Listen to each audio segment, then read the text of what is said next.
मेरे साथ इस वक्त है जम्मू कश्मीर प्रदेश कांग्रेस कमेटी के प्रेसिडेंट तारिक हमीद कर्रा साहब। न्यूज़ 18 से बात करने के लिए आपका शुक्रिया। Thank you. 13 जुलाई है कल। कश्मीर में आवाज़ है मार्टियर्स डे पे छुट्टी, जम्मू की आवाज़ है ब्लैक डे। वो गद्दार थे, कोई छुट्टी नहीं होनी चाहिए ना। कांग्रेस का स्टैंड क्या है? मैं आपसे स्टैंड की बात कर रहा हूँ। मैं ये जहाँ तक किसी को नाम देने की बात है, किसी को हम शहीद कहते हैं, किसी को गद्दार कहें, तो ये मेरे ख्याल में हम लोगों का जूरिस्डिक्शन नहीं है, ये लोग खुद ही फैसला करते हैं। बाकी जहाँ तक कांग्रेस का ताल्लुक है, कांग्रेस अपने एजेंडा पे इलेक्शन लड़ा, अपने मैनिफेस्टो पे हमने काम किया और उसी मैनिफेस्टो और एजेंडा को लेके हमने, क्योंकि बीजेपी को ये आउट ऑफ पावर रखना था, उस वक्त हमने प्री पोल अलायंस करके सीट एडजस्टमेंट की। बाकी कौन क्या कहता है, हमने आप क्या कहते हैं, कांग्रेस क्या कहती है? क्योंकि देखिए इसमें लेटर्स लिखी गई, इसमें उमर अब्दुल्ला को लेटर लिखी गई, बहुत सारे लोगों ने, उमर अब्दुल्ला ने एलजी को लेटर लिखी है, गवर्नमेंट ऑफ इंडिया को। तो आपने क्या आपका स्टैंड? जहाँ तक हमारा स्टैंड है, मेरा स्टैंड है, मैंने पार्टी का बार बार ये कहा है कि मैं किसी भी लीडर के कमेंट पे काउंटर कमेंट नहीं करता हूँ। उनका अपना एजेंडा है। आपका स्टैंड क्या है? स्टैंड हम ये जो हमारा इंडियन नेशनल कांग्रेस का जो स्टैंड है वो यही है कि हम कंटेंशियस इश्यूज में उतर के लोगों को फर्दर डिवाइड करने की कोशिश नहीं करते। नहीं, मेरा सवाल, आप जबरदस्ती मेरे मुंह से अच्छा, कुछ आगे निकलवाने बढ़ो, की कोशिश करें, वो नहीं एक और निकलेगा। सवाल है, एक और सवाल है उर्दू की लैंग्वेज। उर्दू लैंग्वेज पे भी एक बड़ा इशू बन गया। आपका स्टैंड क्या है उसमें? हमारा स्टैंड बिल्कुल क्लियर है। बात हम कर चुके हैं कि इस वक्त जितनी भी लैंग्वेजेस हैं, चाहे वो इंग्लिश है, उर्दू है, हिंदी है, उनको कॉन्स्टिट्यूशनल बैकिंग है। वो all the languages are recognised. तो वक्त के गुजरने के साथ साथ लोगों ने, पहले उर्दू का चलन था यहाँ पे, जम्मू रीजन में भी, पंजाब, हर जगह यहाँ पे उर्दू का चलन हुआ करता था, लेकिन with the passage of time लोगों ने हिंदी पढ़नी शुरू की, लोगों ने इंग्लिश पढ़नी शुरू की।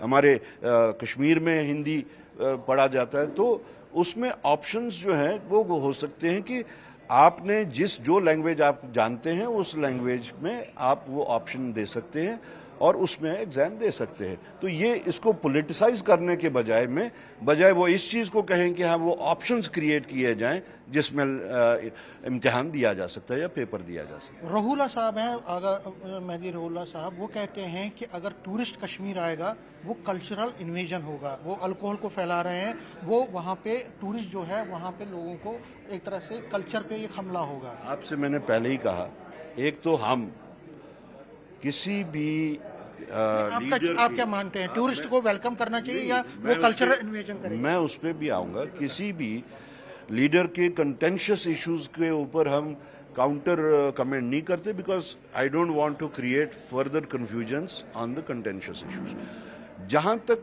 उनके बयान से बाहर बात की जाए तो tourist are welcome everywhere. Tourist का, चाहे वो जम्मू में हो, चाहे कश्मीर में हो, चाहे हमारे जो श्रद्धालु हैं वो हों, तो दे आर वेलकम एवरीवेयर।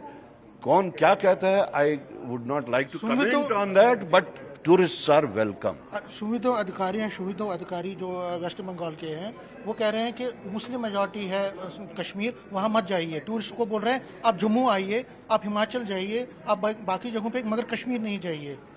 यही तो मानसिकता सामने आ गई बीजेपी की। एक साइड से जब पहलगाम हुआ था तो उन्होंने, बीजेपी ने हाई मॉरल ग्राउंड लेके हिंदू मुस्लिम सिख इत्तेहाद वाली बात की। हालांकि सबसे बड़ा रोल उसमें जो है वो कश्मीर के लोगों का रहा उस वक्त। जिस तरीके से उन्होंने कंडेम किया, जिस तरीके से उन्होंने उनको घरों में रखा, जिस तरीके से उन्होंने उनका पालन पोषण किया, यहाँ तक कि उन लोगों को जिनके पास पैसे ख़त्म हो गए थे उनके रिटर्न टिकट्स तक लोगों ने खरीद के उनको दी। That is a slap on जो इनकी मानसिकता है, बीजेपी की मानसिकता हिंदू मुसलमान वाली, उसके ऊपर एक तमाचा था। लेकिन आज जो ये बात है तो बीजेपी को डिसाइड करना है, आया कि वो जिस शख्स ने ये कहा है कि वही उनकी मानसिकता है या वो इसके खिलाफ हैं।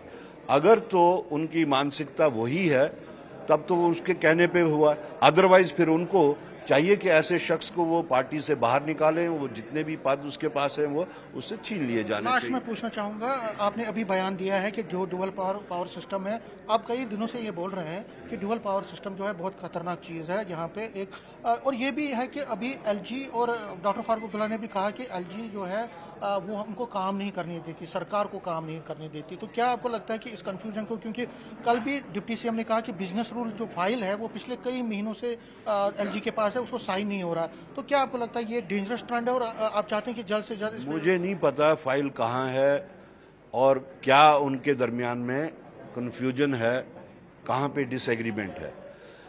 हमारा तो पहले दिन से ये मानना है कि ये ड्यूअल कंट्रोल सिस्टम जो है ये एक गलत ट्रेंड ये बन रही है यहाँ पे, और जिसका फर्स्ट कैजुअलिटी जो है यहाँ के गरीब आवाम है।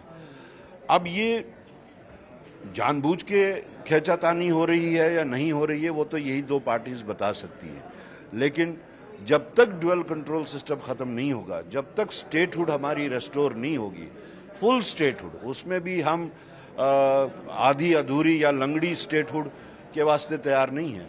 जब तक फुल स्टेटहुड रेस्टोर नहीं होगी, ये कंफ्यूजन्स और ये खींचातानी जो है वो तब तक जारी रहेगी और उसका नुकसान जो है वो स्टेट को हो रहा है। लास्ट में 9 महीने हो गए उमर सरकार को, 3 लास्ट अभी तक नौ पूछ चुके 9 हैं। हो गए, 9 महीने हो गए, 10 में से कितने दोगे आप मार्क्स उनको एज अ परफॉर्मेंस?